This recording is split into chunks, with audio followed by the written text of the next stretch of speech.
Picture this. A princess walks into a cafe in Singapore. Behind the counter, a handsome Dutch cafe manager. Their eyes meet and boom, it's love at first sight. But here's the kicker. Her royal family isn't exactly thrilled with this love story. Want to know how this unlikely couple beat the odds and made it to the altar? Keep watching. Let's talk about our star-crossed lovers. On one side, we have Princess Tengku Tun Aminah, Sultan Ibrahim of Johor, Malaysian royalty. On the other, Dennis Muhammad Abdullah, a former footballer turned cafe manager, a commoner. Can you imagine a more unlikely pair? But wait, here is where it gets interesting. Despite their totally different worlds, these two clicked instantly. It's like a real-life fairy tale, right? Well, not so fast. Remember that not-so-thrilled royal family we mentioned? They are about to throw some major obstacles in the way of our lovebirds. Will true love conquer all? Stick around to find out. So, you thought our royal lovebirds were going to have it easy. Think again. When Princess Aminah broke the news to her family, let's just say they weren't exactly popping champagne. The Sultan of Johor, her father, wasn't thrilled about his daughter falling for a commoner, and that too a Christian. Now, we're talking about a royal family with centuries of tradition. They had plans, expectations, and a whole rulebook for who their princess should marry. Dennis. He wasn't even on the same page as that book. Can you imagine the family dinners? Talk about awkward. But here is where Princess Aminah shows us she is made of tougher stuff than your average fairy tale princess. She didn't just give up when Daddy said no. For 3 whole years, she pleaded her case. That's right, 3 years of, "But Dad, I love him." Can you picture it? A princess standing up to the Sultan, all for love. Now that's what I call determination despite love and tradition clashing. And Dennis, he wasn't just sitting around waiting. The Sultan had some pretty intense conditions set for him if this marriage was ever going to happen. First up, Dennis had to convert to Islam. We are not talking about a quick dip in holy water here. He had to complete an extensive Islamic study curriculum, such as memorizing the short surahs in the Quran, following the Ramadan calendar, and visiting the mosque to perform Taraweeh prayers overseen by the Johor Islamic Religious Department. Talk about dedication. Second, Dennis also had to adopt a Malay name. So, goodbye Dennis. Hello Dennis Muhammad Abdullah. It's like he got a whole new identity to go with his new royal life. Imagine how Dennis's Dutch parents Martin and Henriette Verbaas must have reacted to this news. They were surprisingly quiet supportive for the sake of his love, as he said in an interview, "My parents have fully supported my decision to embrace Islam," which is at least one obstacle less for him to deal with. Dennis previously pursued vocational education in mechanical engineering and is a former semi-professional footballer in the Netherlands. He was a former manager for the Darul Tazin Football Club's concept store and cafe and former marketing manager for the Tampines Rovers Football Club in Singapore.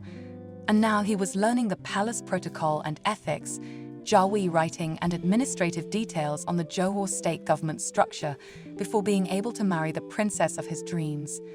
Now this is what we call a 360-degree career change. You might be thinking, surely that's enough, right? Wrong. The Sultan wasn't done yet. He made Dennis sign a marriage contract with some pretty intense stipulations. Basically, Dennis, Aminah, and any kids they might have in the future had to forget about aspiring to the highest positions in Johor. The royal family wanted to make sure their lineage stayed true to royalty.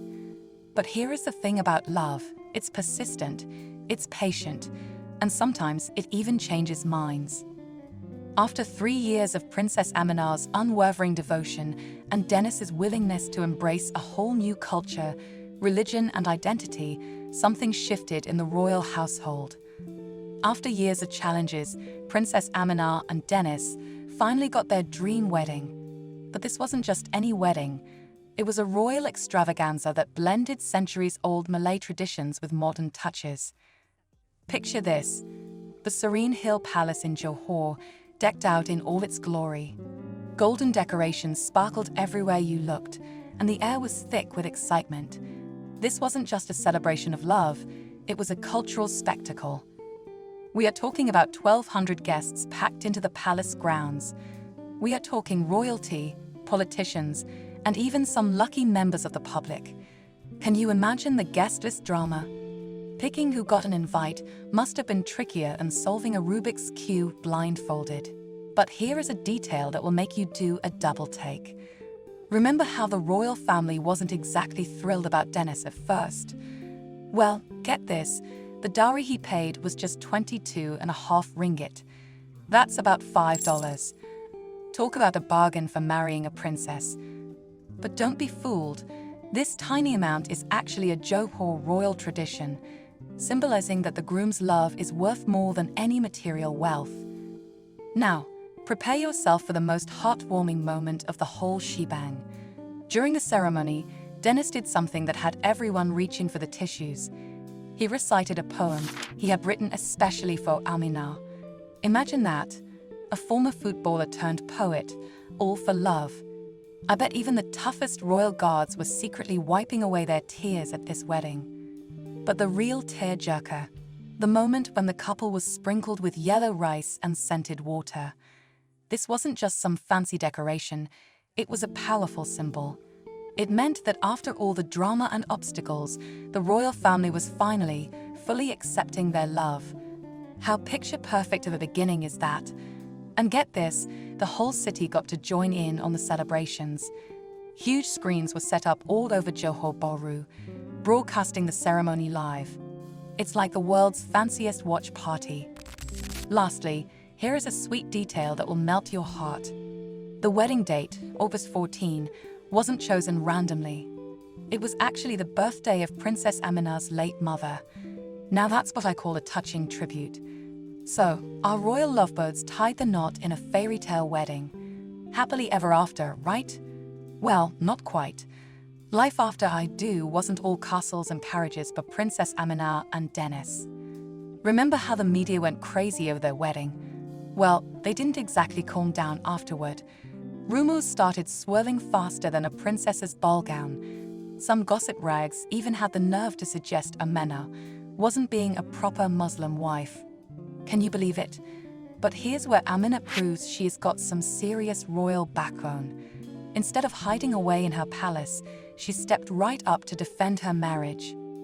She basically told the world, hey, all those rumors? Total nonsense. My husband and I are happy as can be. Now that's what I call standing by your man. And you know what? Actions speak louder than words. In 2020, Aminah and Dennis welcomed their first child, a little princess named Layla Sophia. Talk about a royal bundle of joy. But wait, their procreation didn't stop there. 2 years later, they added a prince to their family, which clearly suggests that those rumors about their unhappy married life were way off the mark.